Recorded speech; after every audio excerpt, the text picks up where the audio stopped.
Alright, so these are the 10 tips I have for you if you were playing Age of Apes. For one thing, right, hitters are your infantry, pilots are basically your cavalry, and marksmen are your shooters. Shooters, okay, kill infantry. Infantry, as you might imagine, if you don't know where to check this out at, right, again, just hit train. And then if you tap down here, it'll tell you what their speed boost is, right? But you can also tap on this, and then this will show you the attributes as far as the individual unit goes. As you can see here, marksmen are going to beat infantry, infantry are going to beat pilots, pilots are going to beat marksmen, and that's kind of how that works, right?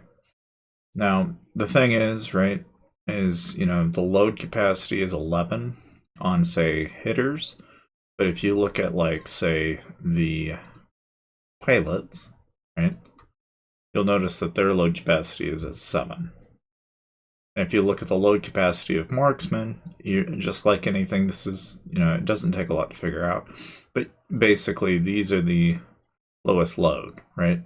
So an organization, in terms of what you're going to get, in terms of DPS heavy hitting units, a lot of people are going to probably be using a lot of shooters. For those of you that have been playing like Whiteout Survival, pilots are basically your lancers. And marksmen are basically your marksmen, and hitters are like your infantry. I mean, there's really not a whole lot to it as far as that mechanic is concerned. Now, the wall breakers, you might be wondering what their role is in this. And these ones don't counter units. These are just siege units. So you literally use them to break walls, and that's it. However, they have the highest load capacity. Okay. So in a way, kind of similar to Rise of Kingdoms. So if you've played Age of Apes, you know the game's really similar. One thing that you have to kind of keep in mind is so you have the parade ground, which you want to have upgraded all the time, because this is basically increasing your march limit, right? But then you also want to upgrade your intel station, and you also want to upgrade your, most importantly, if anything, right, your gang embassy. Obviously, you'll be kind of jumping in between your research labs and such, but really your gang embassy is what's going to give you the most amount of helps, which is ultimately going to give you the speed ups and things that you're going to need in order to basically mass level. Basically, in this game, I would recommend just doing what is required for your city hall up until probably about 13 or 14, because that's when I've really noticed it slow down. Of course, when you first get into the game, you're going to just do the little challenges and the little events until you unlock this whole area, as you can see here. I will say that what you do, and this is more your fourth tip, is that you're going to juggle going through what is effectively impasse trials, which is basically your campaign and doing those to get your ranks. Right? You can do Operation Mutants if you need to get like some stuff, but a lot of the time what you'll end up doing is actually going to do Treasure Dig. And Treasure Dig is really not a very complicated concept. You just move your gatherers over and you activate, and you just rinse and repeat until you get to the end here. Now, I've been upgrading my foundry, so it's relatively easy. If you ever get these little explosions, all you gotta do is pop and drop. So literally just like this, boom, and then off the way you go. I mean, it's really straightforward. As far as the subways go, and I mean, that's just that. Now, as far as like heroes and how you should go about upgrading them, you're going to get Scott from early on. And honestly, getting blues is really easy. So upgrading blues, I think, is a no-brainer. Getting these upgraded, and these ought to be the ones you focus on the most, because you're going to get them very cheaply. Now, like, how did I get Alexis? You get him through these golden passes. You'll get Dempsey from going around and basically just doing Treasure Dig. You'll run into Sir Francis, like, second tier into the map, so you'll get Sir Francis fairly easy. The Digger, obviously, Rodriguez, you're going to get him out of doing Treasure Dig. As for somebody like Greg, you'll get Greg, I believe, through the Impasse Trials. So that's how you get him. He's pretty cool. And then, of course, Darcy, you'll get Darcy just, as a given. My tip is with this, though, is that, like, what you want to probably do is basically focus on getting them up in level, and don't invest too heavily into the skills yet.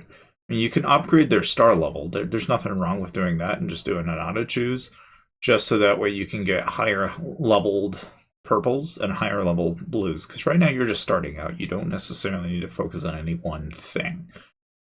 Obviously, the one thing you need to pay attention to is down here.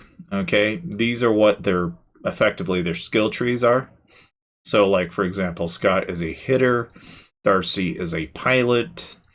So not all heroes are going to be effectively gaining you depending on what you're doing. So like a leader, for example, is good at leading multiple troops. They're basically rally lead heroes.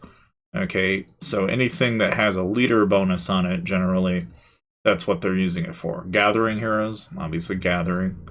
But if you ever see Conquerors are the ones that are really the ones that people are going to go all over. Obviously, Garrison is defending on your base. Hunters are kind of interesting in that they go around hitting neutral units, which is to say that they're basically used for hunting other mutants that are out on the map. So they're not good for PvP. They're really more intended for, hitting other monsters on the map, which are basically like your threats in Guns of Glory or your monsters in Lloyd's Mobile or in Whiteout Survival. It's basically your beasts, right? Now, outside of that, you're going to basically spend a lot of your time as you get more familiar with the map. You'll do a lot of fog moving. So this kind of gets into the fifth tip, which is to say that what you can do is basically direct yourself into lines. So like if you need to, you can always go out, pick an area that is near and eliminate it. And then you'll get yourself a little bit of an area pulled out like this. But then you can also go one step further than that and explore. And as long as you get a line started kind of like this, they'll just kind of run through the line. I mean, that's really about all there is to it. And so you just got to remember to do that to clear out the fog, because they're going to go through and basically wipe those out.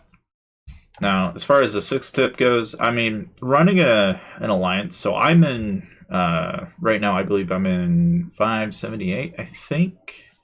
But my alliance is DNA, so if you want to come and join me, you're more than welcome to. But the tip comes in where if you're like a lead, right, and you're wanting to lead an alliance, you need to first establish getting your industrial city built. It requires having members, and or if you're in the alliance itself, you need to basically make sure that you've got your alliance doing something at any given time. So you want to make sure you're researching something, and then you also want to make sure that you're getting donations in and setting the recommended research, so that way your alliance is always progressing its research tree. Because again, this is what ultimately will help you all out in general while you're playing the game.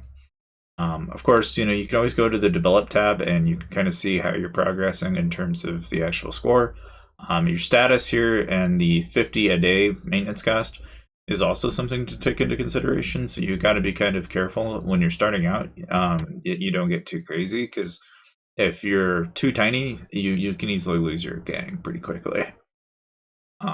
Main thing is I'm building gang distributors, and I'm just building them around what are effectively resource nodes. So these here are, so basically ruins themselves are basically where you get your resource bonuses. More or less think of those as like your alliance bonuses. Like you want to basically go after these, because these are gonna pay out bonuses. Obviously, there's not just one or the other. There's many different ones out there that you can occupy. But again, that's just kind of the general rule of thumb. As you build your alliance and your gang, you get closer and closer until eventually you can get to the middle of the map, and that's the launch pad. And this is basically your main base on the map. So there's not really a whole lot to it. I mean, it's really straightforward. But my tip with this is you want to basically get your alliance established, and or find an alliance that is established, right? And you want to kind of build up in such a way that you're not having to conflict with other alliances too early on, if you can avoid it. Of course, if you ever do find yourself needing to group up, always group up and then be able to defend each other, because that's ultimately what the point of an alliance is. So you always want to be doing that. in terms of like going around and gathering. I would recommend doing it inside your alliance zone if you can help it. It's just an easy general rule of thumb with these kind of games, is that that's ultimately what you're going to do. Of course, you can always use the search tab and go and do your gathering that way. And then, of course, your intel missions with Explore, where you can get your freebies and loot. Of course, this is an option, but if you are a spender and you're looking to save some money, you can also check the description out and go through Aptoid if you'd like to save some money. But something that oftentimes comes up from time to time is that, you have kind of two things. You get the building queue, and then you have the research queue. The research queue, the way it works, relatively straightforward. You can research one item in one tree and then research another item in another tree. They, however, will not let you research two things in the same tree. So there's that. But that's like a $20 research tree. So if you wanted to research two things, it's $20. But if you're wanting to just do another building queue, it's like $5, or maybe not even that. But the point is like that's really about what you expect going into this game. Outside of that, I mean, making sure that you upgrade your buildings unilaterally is usually not a bad idea. That is to say, you probably ought to upgrade your medical stations. Like right now, I'm really behind. I'm like trying to upgrade things and mass level. And as I'm mass leveling, that's that's kind of the downside to it. But that's pretty much what you have to expect going into a game like Age of Apes. As far as these tips are concerned, I would say about the only other thing that you should probably focus on is do the events. So like right now there's Space Race. Space Race is really straightforward. You just spend speed ups and then you get your little tokens, and then you can use those to buy up what are basically banquet vouchers, which are what get you the heroes. And then I would dump those into 1-hour speeds and eventually get your mini gene potions, as the mini gene potions are used to actually upgrade the star level, which you're going to need in order to get better tiered heroes. Outside of that, I mean, really, like Ultimate Monkey, it's all time-based, more or less, but you just have to get down into the rankings, so that way you can actually get some loot. Other than that, I mean, again, just going back to where I'm currently located, again, I believe I'm in 578. Let me double-check that. I believe I am. Yeah, so I'm in 578. So if you want to come and join me, you're welcome to join me. As far as the actual like different things you can buy in the game, obviously they try to incentivize you to like basically buy CDs, and you can get like Tiny's debut. I mean, there's a bunch of different packs in the game. I bet the only packs that I really bothered with is I got the limited super gift card and the novice tickets weekly card. I think in general in these games, subscribe packs have always been, traditionally speaking, better packs for what you get in your value, as opposed to like any individual item pack. It's always been this way, and I mean, generally speaking, you're just never going to find very good value out of the other packs. Because I'm still learning the game, there's not a lot I can say on it, other than that's ultimately what I see it, at least at a glance. Other than that, though, those are my tips for the game, so hopefully that taught you a thing or two, and I'll see you guys to the next Age of Apes video.